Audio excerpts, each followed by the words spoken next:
శ్రీ గురుభ్యో నమ. సద్గురు శ్రీ శ్రీ శ్రీ చంద్రశేఖరేంద్ర సరస్వతి మహాస్వామి శ్రీపాదుకాం పూజయామి నమ. శ్రీమాతృభ్యో నమ. శ్రీపితృభ్యో నమ. శ్రీ గురుభ్యో నమ. నమో బ్రహ్మాదిభ్యో శ్రీ గురుభ్యో నమ. గురుకృపాహి కేవలం. వైబ్రెంట్ భక్తి ప్రేక్షకులకి దైవం మానుష రూపేణ శీర్షికకు స్వాగతం. కంచికామకోటి పీఠానికి 68వ పీఠాధిపతిగా భాసిల్లినటువంటి సద్గురు శ్రీ శ్రీ శ్రీ చంద్రశేఖరేంద్ర సరస్వతి మహాస్వామి వారి యొక్క దివ్య లీలలను ప్రస్తావించుకుంటూ మనుస్మృతి ఒక మాట చెప్తుంది మనకి. ఆచారశ్చైవ సాధూనాం ఆత్మనస్తుష్టిరేవచ అంటుంది.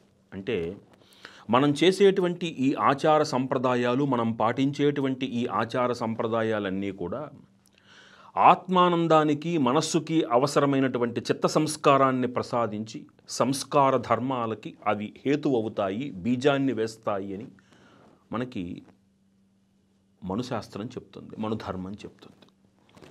నిజానికి ఈనాటికి మనుధర్మాన్ని అర్థం చేసుకునేటంత పరిణతి, మానసిక పరిణతి సమాజానికి ఉందా అంటే అది అర్థం చేసుకునేటటువంటి మానసిక పరిణతి కనుక ఈరోజు సమాజానికి ఉంటే మనుధర్మాన్ని విమర్శించి బాహాటంగా విమర్శించేటువంటి ఈ హీనులు పుట్టరు మనకి.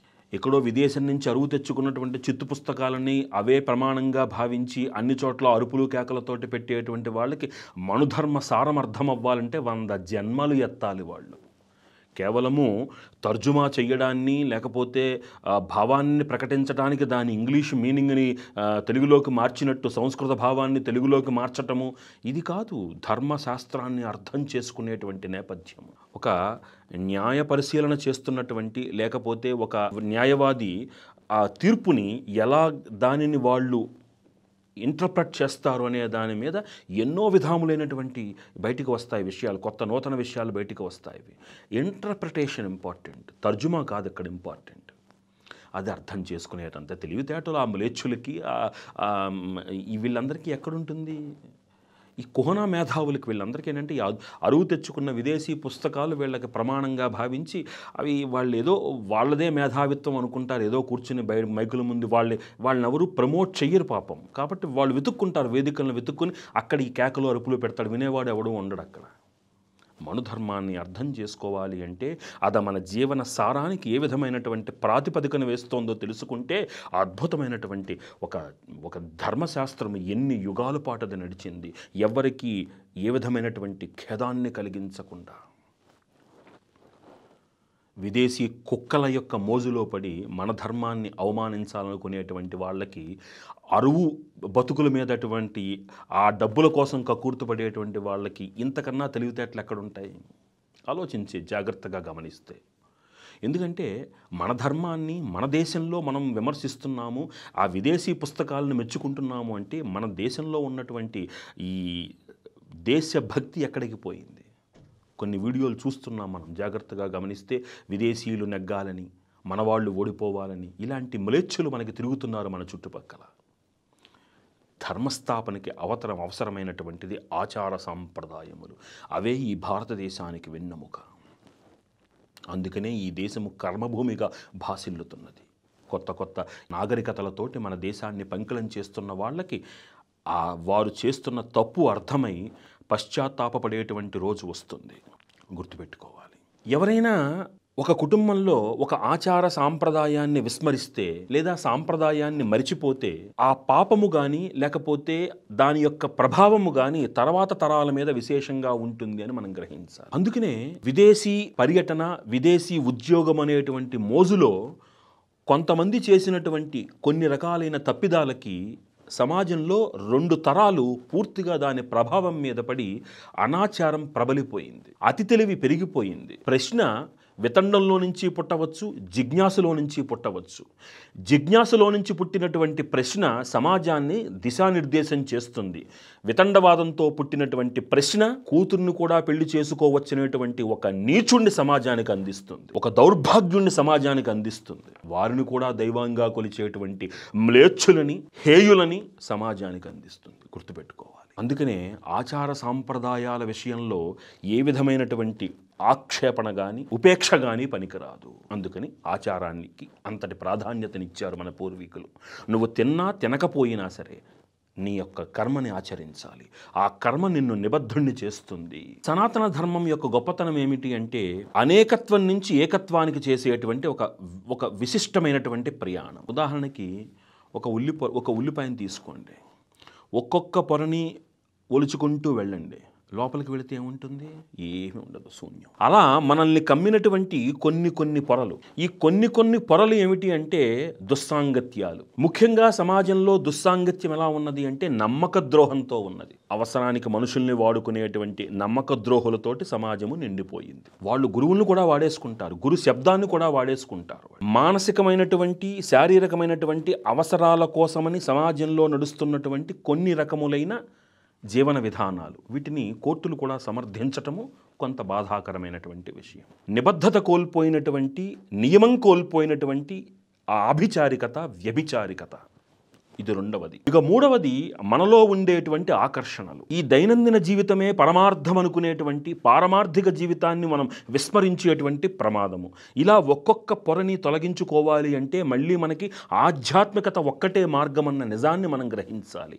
ఆ సాధన ఒక్కటే మనల్ని దీని నుంచి బయటకు నడిపించగలిగినటువంటి ఉత్కృష్టమైనటువంటి సుమార్గమని మనం గ్రహించాలి, ఒక మంచి మార్గమని గ్రహించాలి. అలా మనం కనుక ఆచార సాంప్రదాయాలలో నడిస్తే భగవంతుడు గురుస్వరూపంలో ఎప్పుడూ మనల్ని కాపాడతారు అన్నది అక్షర సత్యం. ఒక్కొక్కసారి గురువులైనటువంటి వాళ్ళు ఒక చిన్న మార్గభ్రంశములు చేస్తున్నప్పుడు మనకేమనిపిస్తుందంటే గురువులు కూడా మార్గాన్ని వాళ్ళు తప్పుతారా, లేకపోతే వాళ్ళు కూడా ఈ ఆచార సాంప్రదాయాన్ని ఉల్లంఘిస్తారా అనేటువంటి ఆలోచన మనలో కలుగుతుంది. కానీ అంతర్లీనమైనటువంటి రహస్యము మనకు మార్గోపదేశం అన్న నిజం గ్రహించాలి అంటే ముందు ఆ స్థాయికి మనం చేరుకోవాలి. అందుకనే ప్రశ్న జిజ్ఞాసలో నుంచి పుట్టాలి. వితరణంలో నుంచి ప్రశ్న పుడితే ఏమవుతుంది? ఇలాంటి అనర్థాలకి దారితీస్తుంది. ఒక జంట పరమాచార్య స్వామి వారి గురించి విని ఉన్నారు. అమేయమైనటువంటి భక్తి శ్రద్ధలతోటి వారందరూ కూడా విదేశం నుంచి భారతదేశానికి వచ్చి ఎలా అయినా సరే భారతదేశంలో ఉన్నటువంటి ఈ స్వామివారిని దర్శించి వారి ఆశీస్సులు తీసుకుని వెళ్ళాలి అనేటువంటి సంకల్పంతో, దృఢ నిశ్చయంతో స్వామివారి దగ్గరకు అటు విమానం దిగగానే నేరుగా విమానాశ్రయం నుంచి కాంచీపురం చేరుకున్నారు. వారు స్వామివారి దగ్గరికి వచ్చి శిష్యులకి ఈ విషయాన్ని అందజేశారయ్యా, మేము ఇలా ఇంగ్లాండ్ నుంచి వస్తున్నాము, స్వామివారి దర్శనము పాదపూజ చేసుకోవాలనే అనుకునేటువంటిది మా ఆలోచన, దయచేసి మాకు అవకాశం ఇప్పించగలరు అని వారికి విన్నవించుకున్నారు. ఆ శిష్యులు ఆ పీఠస్థ సాంప్రదాయాన్ని మనం ఉల్లంఘించడానికి మనకు అర్హత లేదు, ఒక నియమాన్ని మనం పాటించాలి. దాని నేపథ్యంలో వారు, అయ్యా ఈ పీఠ నియమాన్ని అనుసరించి మీరు విదేశం నుంచి వస్తున్నారు కాబట్టి మీరు ముందు ప్రాయశ్చిత్తం చేసుకుంటే తప్ప మీకు పాదపూజకు అర్హత లేదు. ఇక మీరు స్వామివారి దగ్గర మీ కోరికను విన్నవించుకోండి, ఆ పైన మీ అదృష్టము అని వారు తెలియజేశారు. నిజానికి పీఠ సాంప్రదాయం ఏమిటి? విదేశం నుంచి వచ్చినటువంటి వ్యక్తి ప్రాయశ్చిత్తం చేసుకుంటే తప్ప ఆ తీర్థాన్ని స్వీకరించడానికి వారికి అర్హత లేదు అన్నది అక్కడ పీఠ నియమం. అది మరి ఆ పీఠ నియమాన్ని ఉల్లంఘించే అర్హత శిష్యులకి లేదు. ఎవరు దానిని నిర్దేశించాలి? ఆ మార్గదర్శనం చేయదగినటువంటి సమర్థులెవరు అంటే పీఠాధిపతులు. వీరు పీఠాధిపతుల వద్దకు వెళ్ళి ఆ పీఠాధిపతుల వద్ద తమ యొక్క గోడును విన్నవించుకున్నారు.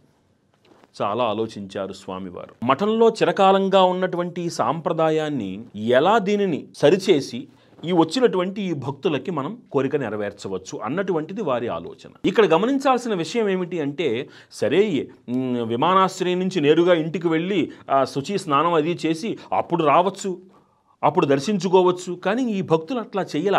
ఎంతటి నమ్మికతో భక్తి శ్రద్ధలతో ఉంటే వారు నేరుగా విమానాశ్రయం నుంచి పీఠానికి వస్తారు. ఇప్పుడు వారిని కనుక మనం వారిని నిరాదరించి వెళితే వారు పెట్టుకున్న నమ్మకానికి, ఈ పీఠాధిపత్యానికి ఉన్నటువంటి విలువేమిటి? ఇది స్వామివారి మనస్సులో కలిగినటువంటి ఒక చిన్న ఆలోచన. వారు వెంటనే కాసేపు కళ్ళు మూసుకొని ఒక పరిష్కారం గురించి ఆలోచించారు. మహనీయులు, వారు మార్గదర్శకులు, దార్శనికులు, ద్రష్ట.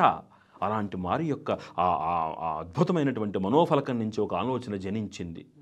అంతవరకు పాదపూజ అనగానే శంకర భగవత్పాదుల వారి పాదుకలకి పాదపూజ చేసేటువంటి ఒక ఆనవాయితీ అక్కడ నడుస్తోంది. ఇప్పుడు పాదపూజకి వారు వేసుకున్నటువంటి పాదరక్షల్ని అక్కడ పెట్టించారు. వారు స్వామివారికి కదా పాదపూజ చేసుకోవాలనేటువంటి ఆలోచన వారిది. ఇక ఈ బిడ్డ ఎక్కడ పుట్టాడు? విదేశంలో పుట్టాడు. భారతదేశం నుంచి విదేశానికి వెళ్ళినటువంటి దోషం అతనికి లేదు, విదేశం నుంచి రావడమే అతనికి ఉన్నటువంటి లెక్క. వెంటనే ఈ నా పాదరక్షలను అక్కడ పెట్టి నా పాదరక్షలకి ఆ పిల్లవాడి చేత పూజ చేయించండి అని ఆజ్ఞాపించారు. బయట చూస్తున్నటువంటి వారికి కనిపించేదేమిటి? ఆ దంపతులు పాద పూజ చేస్తున్నారు, విదేశం నుంచి వచ్చారు. వారు అక్కడ ప్రాయశ్చిత్తం చేసుకోకుండా స్వామివారు అనుమతిచ్చారు. ఇది బయటకు కనిపించేటువంటిది. అంతర్లీన రహస్యం ఏమిటి? ఆ పాదుకల్ని స్వామివారు పాదుకలుగా పెట్టించి పిల్లవాడి చేత దోషరహితంగా పూజ చేయించారు. భక్తుల మనోఫలకం మీద ఉన్న కోరిక నెరవేరింది. ధర్మానికి గ్లాని ఏర్పడలేదు. మార్గదర్శకత్వము నడిచింది. ఆ సదాచార సంపన్నతతోటి వర్ధిల్లాలనుకునేటువంటి దంపతులకి వారికి ఉత్సాహము ప్రోత్సాహము లభించాయి. ఇది పీఠాధిపతుల యొక్క గొప్పతనము. ఇది దార్శనికుల యొక్క గొప్పతనము. కుదరదు అంటూ శాస్త్రాన్ని అవహేళన అపహాస్యము చేయించకుండా శాస్త్ర పరిధిలో ఏ విధమైనటువంటి మార్పులతోటి అక్కడ పరిస్థితిని చక్కదిద్దాలో తెలిసినటువంటి మహనీయులు వారు. అలా ఆ దంపతుల్ని ఆనందంగా పంపించారు. సనాతన ధర్మ సాంప్రదాయాన్ని, సనాతన ధర్మ మార్గదర్శకత్వాన్ని అర్థం చేసుకోవడానికి ముందు కావలసింది మేధస్సు కన్నా ముందు విజ్ఞత కావాలి. ఆ విజ్ఞత లేనప్పుడు ఎంత చదువుకుంటే ఉపయోగం ఏమిటి? విదేశీ పుస్తకాల మోజులో ఆ యవన మత ప్రాభవంలో మ్లేచ్ఛుల మీద మమకారంతో ఆ విదేశీయులు చెప్పిందే గొప్ప అనుకునేటువంటి పనికిరానటువంటి తెలివితేటలన్నీ మన మీద ప్రదర్శిస్తూ మన దేశంలో మనకూడు తింటూ, పైగా దీనికి మళ్ళీ ఆర్యులు అంటూ వేరే కొత్త పేర్లు పెట్టి కూతుర్ని కూడా వివాహం చేసుకోవచ్చనేటువంటి మ్లేచ్ఛులని, హీనులని ప్రోత్సహించేటువంటి ఆ దుష్ట శక్తులకి ఈ సనాతన ధర్మ విలువ అర్థం కావాలంటే ముందు ఇందులో విజ్ఞత కావాలి, జన్మ సంస్కారము కావాలి. అప్పుడు నా సనాతన ధర్మం విలువ అర్థమవుతుంది. 10 మందిని ఆదరించి ప్రకృతిని రక్షించి ప్రతి జీవిలోనూ దైవాన్ని చూసేటువంటి మహత్తరమైనటువంటి ఆ సద్గుణ సంపన్నమైనటువంటి ఈ సనాతన ధర్మము ఎప్పుడూ లోక శ్రేయస్సును కోరుకుందే తప్ప ఆ ఆచరణ ద్వారా ప్రకృతిని ప్రక్షాళన చేసిందే తప్ప ఎవరికీ హాని చేకూర్చలేదు. విదేశీ పరిపాలనలో మన దేశాన్ని దోచుకు వెళ్ళడానికి కావలసినటువంటి ఆ అనవసరమైనటువంటి చదువుల్ని మన మీద రుద్దినటువంటి ఆ అనవసరమైన చదువులు చదువుకుని అవే ప్రమాణంగా భావించేటువంటి ఆ హీనులకేం తెలుసు మన భారతదేశం విలువ, సనాతన ధర్మం విలువ?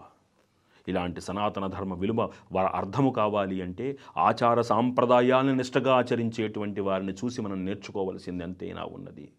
సనాతన ధర్మము ప్రకృతిని సంరక్షించేటువంటి మహత్తరమైనటువంటి ఒక ఆచరణయోగ్యమైనటువంటి ధర్మ విలాసము అని అర్థం చేసుకోవాలి. సర్వం శ్రీ లలితా మహాత్రిపుర సుందరీ దేవి దివ్య పాదార విందార్పణమస్తు.